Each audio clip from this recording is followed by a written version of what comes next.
Bonsoir, ou plutôt bonsoir, bonjour, je sais pas. Désolée, je bois du thé, j'ai un peu la gorge sèche. Comment vous allez?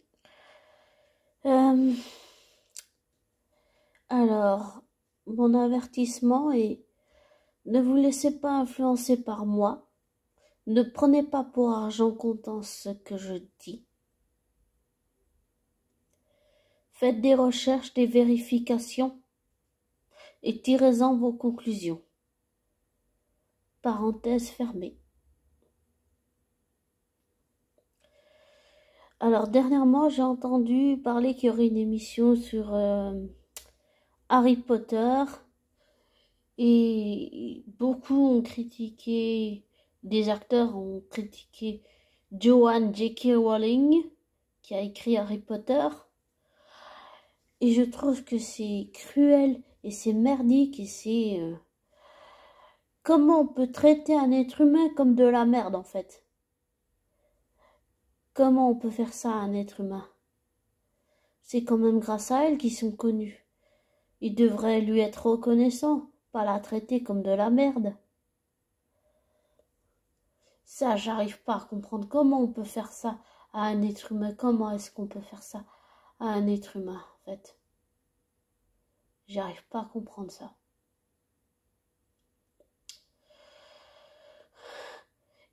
Apparemment, beaucoup d'acteurs ne veulent pas qu'elle participe à cette émission. Il dit, je sais pas tout quoi comme merde sur elle, mais je trouve que c'est irrespectueux. Et je suis sais qu'avec mon passé, je suis mal placée pour dire ça, mais je le dis quand même.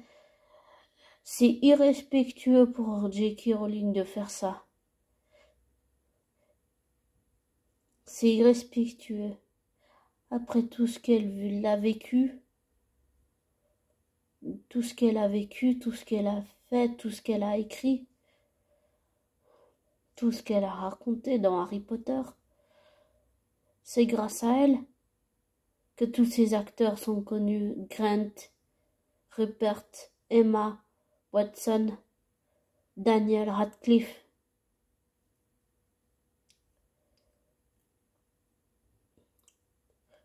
Ils devraient vraiment se regarder dans le miroir, se regarder en face, comme j'essaye de le faire. Et c'est un exercice très difficile parce qu'on voit que ses défauts, on voit que les choses mauvaises qu'on a fait. On n'arrive pas à voir nos qualités. Non. Et on pense que rien peut changer. Mais rien n'est jamais acquis dans la vie. Et ça, on oublie. On prend tout pour acquis, mais rien n'est acquis. L'argent ne tombe pas du ciel. Je trouve que J.K. Rowling mérite plus de respect que ce qu'elle est en train de vivre en ce moment. Et ce qu'elle vit, c'est merdique. Elle mérite pas ça. Après, c'est que mon point de vue. Et concernant l'autre affaire, Johnny Depp et Amber,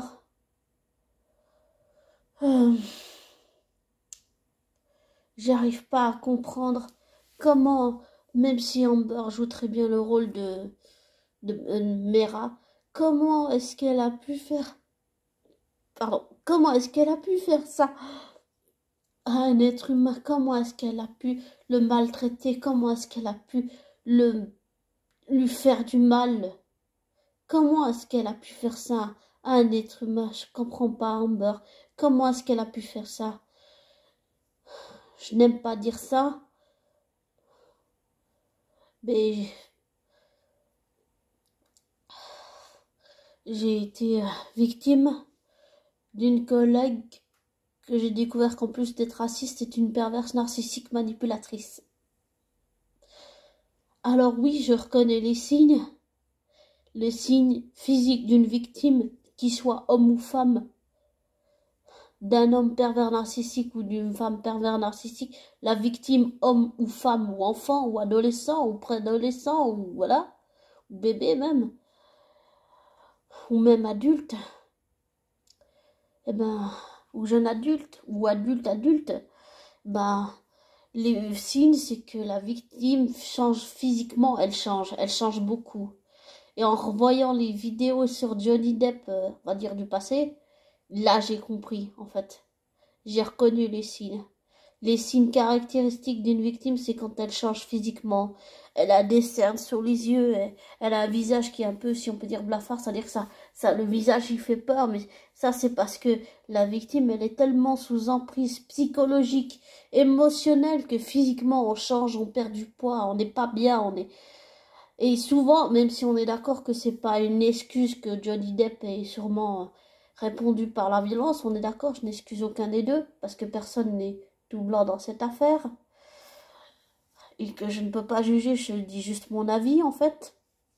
C'est juste que, en général, la victime, qu'elle soit un homme ou une femme, la victime, elle est poussée, quand elle est poussée à bout, elle finit toujours par craquer et par répondre par la violence aussi. Mais ça n'excuse pas la violence, on est d'accord. Et je dis ça parce que je l'ai fait aussi. Mon ex-PN, quand elle m'a poussé, elle m'a vraiment poussé à fond, là, poussé dans les retranchements psychologiques. À un moment donné, c'était arrivé à un tel point que je me coupais de mes émotions, parce que j'arrivais sensoriellement, émotionnellement, mentalement, psychologiquement, plus capable de gérer, non, plus capable de gérer, incapable de gérer. J'arrivais pas. Alors oui, je connais un peu tous ces signes. C'est beaucoup, c'est beaucoup de manipulation mentale, émotionnelle, psychologique, beaucoup de violence physique, verbale, émotionnelle, psychologique, mentale. C'est beaucoup de rabaissement, c'est beaucoup de souffrance pour la victime, beaucoup de souffrance que les gens n'imaginent même pas. Et le fait que elle lui ait lancé des trucs dans la gueule, qu'elle lui ait lancé des canettes, toutes ces choses. Ça, c'est de la violence aussi. C'est beaucoup de violence physique, là. C'est de la violence physique, c'est de la violence verbale. C'est aussi dire beaucoup de mensonges, c'est aussi beaucoup de manipulation. Beaucoup. Et je soutiens Johnny Depp parce que j'ai toujours, d'abord, bon, peut-être que ça fonce mon jugement, mais oui, j'ai toujours aimé Johnny Depp, mais sans cautionner. Quand tu acceptes quelqu'un, tu l'acceptes entier avec son passé, sa violence, ses pardons, tu l'acceptes entier, mais ça veut pas dire que tu cautionnes les choses, les mauvaises choses que cet être humain a fait dans sa vie. Donc oui, j'accepte tout le passé de Johnny Depp, j'accepte Johnny Depp en tant que être humain, je tiens à préciser en tant que être humain, pas en tant que célébrité, je l'accepte dans tous ces sens-là, mais en tant que personne, dans la vraie vie, en tant qu'être humain. Et même si j'accepte son passé, tout ça, tout ce qu'il y a autour, ça veut pas dire que je suis forcément d'accord avec les mauvaises actions qu'il a fait, non, bien sûr que non. Mais ça veut pas dire qu'il faut condamner tout de suite l'autre. Bah, je sais pas si je trouve des excuses ou pas, mais j'arrive pas à pas rester de marbre avec ce qu'elle lui a fait vivre. J'arrive pas. J'arrive pas parce que je l'ai vécu, parce que il y a plein de gens dans le monde qui l'ont vécu, parce que j'ai des connaissances qui l'ont vécu, parce que j'ai rencontré des gens qui l'ont vécu, parce que oui, il y a plein de gens qui l'ont vécu. Il y a plein de gens que je connais qui l'ont vécu aussi, voilà. Et donc, je suis pas la seule, évidemment. Mon cousin me l'a rappelé, mais il me l'a rappelé d'une façon plutôt amicale. Et ça fait du bien, ça fait beaucoup de bien. Bon, ce moment, tu te dis oui, mais c'est peut-être un peu pour me faire, on va dire, redescendre sur terre, voilà. Et pas s'imaginer qu'on est la seule personne à vivre ça au monde et qu'il y a plein d'autres gens qui le vivent aussi. Mais c'est bien parce que c'est fait d'une manière, ça amené d'une manière amicale, c'est amené d'une manière, ouais, si on peut dire, bienveillante. Et ça fait longtemps que j'avais pas euh, que j'avais pas eu, on va dire, que quelqu'un m'a dit ces mots d'une façon bienveillante. D'habitude, ça a toujours été brutal. Voilà. Bon, je suis quelqu'un qui peut être brutal aussi et manquer de tact et être violente. Je suis d'accord. Mais c'est pas parce que je le suis que vous, abonnés, vous devez accepter ma violence. Non, pas question. Qu'elle soit violente, qu'elle soit verbale, physique, émotionnelle, mentale, psychologique, sensorielle, morale. Eh bien, accepter ça, non, pas question. Pas question, non. C'est-à-dire que vous pouvez m'accepter, oui, mais c'est pas parce que j'ai fait tous ces mauvais actes dans ma vie que vous devez les accepter. Accepter une personne, c'est l'accepter avec son passé, tout, absolument tout. Mais ça ne veut pas dire qu'on est d'accord avec ce qu'elle a fait, ça veut dire que vous n'êtes pas forcément d'accord avec toutes mes mauvaises actions que j'ai faites. On est d'accord. C'est important ça aussi. Alors, oui, c'est important quoi. Mais pour en revenir à Johnny Depp, j'arrive pas à accepter ça, j'arrive pas, ça me... Pour l'avoir vécu, ça me reste en travers de la gorge parce que, ouais, j'accepte pas comment on peut faire ça à un être humain en fait. Je sais que je suis mal placée pour le dire, mais je le dis quand même parce que ça me touche, parce que je l'ai vécu, parce que c'est la vie, parce que c'est dans la vraie vie, parce que c'est violent, c'est ultra violent, c'est émotionnellement, verbalement, physiquement, c'est violent psychologiquement, c'est violent. Là, on est beaucoup dans la violence, la manipulation, tous ces trucs merdiques en fait. C'est vraiment violent, ça. C'est vraiment violent. Voilà. Et j'arrive pas à accepter qu'elle lui ait fait ça, en fait. J'accepte pas parce que, malgré son passé, si elle a réussi à s'en sortir, je pense que c'est notamment grâce à Vanessa Paradis, évidemment. Mais c'est pas parce qu'une personne a réussi à s'en sortir qu'on doit l'enfoncer après quand elle est victime de gens comme Amber ou ma ex, ma perverse narcissique. Enfin, ex, je dis oui, ex, mais elle l'est toujours. Ma, Mon ancienne collègue féminine perverse narcissique, manipulatrice et raciste, elle l'est toujours. Mais quand je dis ex, ça veut dire que j'ai plus de relation avec elle. Peut-être qu'elle est encore là dans ma tête, que j'ai pas fait le deuil en fait. Et que c'est ça qu'il faut que je fasse. Et que peut-être Johnny Depp aussi va devoir faire ça, un gros travail. On n'est pas seulement obligé de travailler sur nous, on doit faire un gros travail de deuil. Vraiment un énorme travail de deuil. J'ai le sentiment que je ne l'ai pas fait en fait. Et qu'il faut que je le fasse, mais ça fait très mal, ça fait tellement mal émotionnellement, ça fait vraiment mal. Mais je crois qu'il n'y a pas d'autre solution pour avancer. Et j'aime pas dire ce mot, mais je le dis quand même. Il faut peut-être un peu être masochiste, c'est-à-dire attaquer. Tu peux tourner en rond, éviter le problème, mais la vie va te le remettre à chaque fois dans la tronche jusqu'à que tu règles le problème. Alors, je me dis que la seule solution, enfin, je pense que la seule solution, après c'est que ma vision des choses, chacun a sa vision des choses, c'est de attaquer par la racine là où ça fait le plus mal et qu'il n'y a pas d'autre solution. Après, chacun sa vision des choses. Ça, c'est un peu moi quand je suis peut-être psychorigide ou je sais pas quoi, mais ça m'arrive de l'être. Mais oui, j'ai vraiment envie d'attaquer la racine du problème là. En vous parlant, je réalise que je réagis à tout ça parce que ça fait mal, parce que j'aime pas quand des gens se font traiter comme de la merde, merdique, alors que ça, ils le méritent pas. Et je suis très fière de J.K. Rowling, de tout ce qu'elle a fait et tout son travail. Je suis très fière aussi de Johnny Depp, de tout le travail qu'il a fait et tout.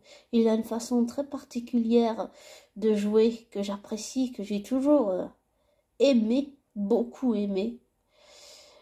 Et il est très fin psychologue pour jouer ses personnages.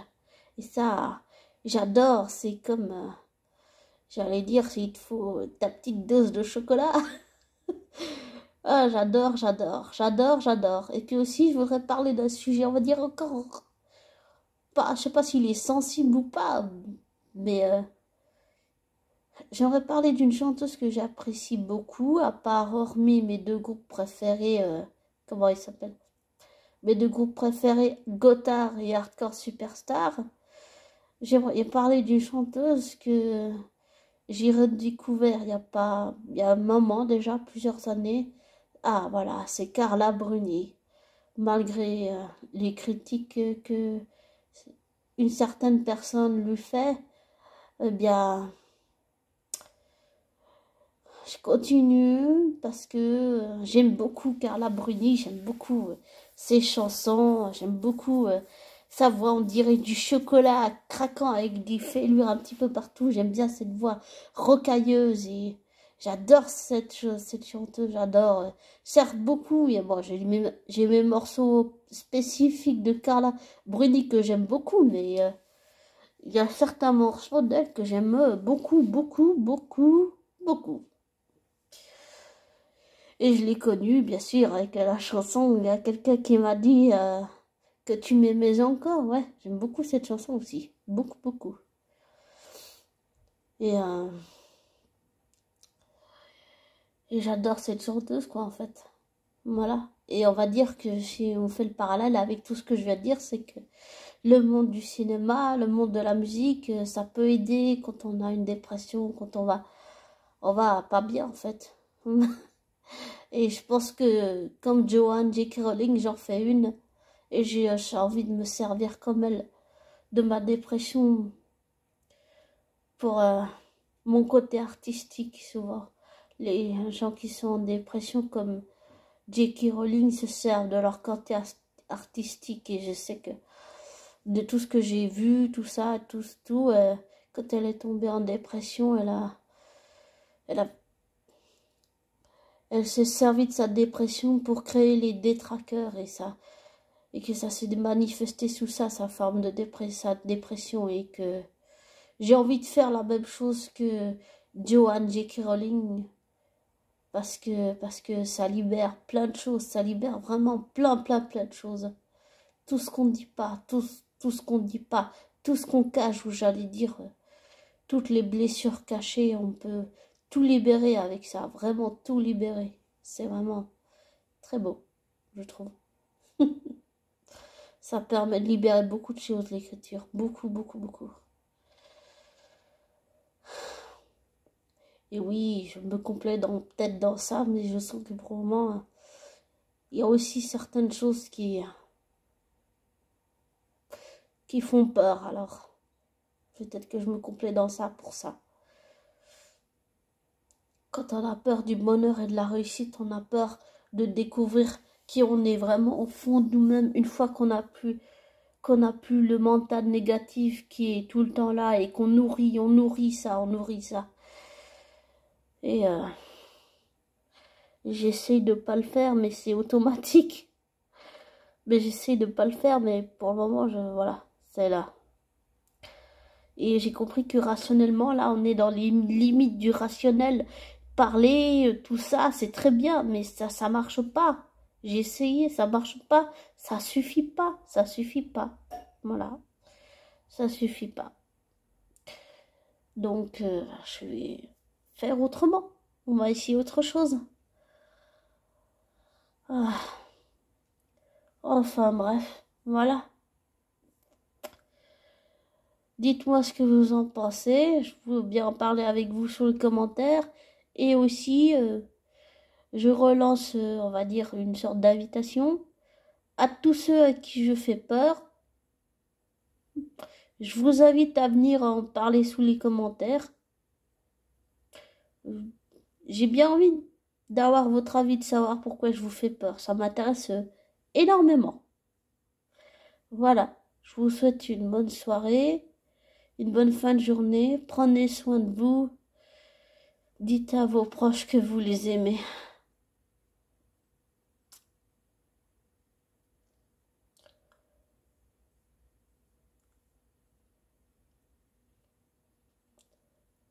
Dites à vos proches que vous les aimez.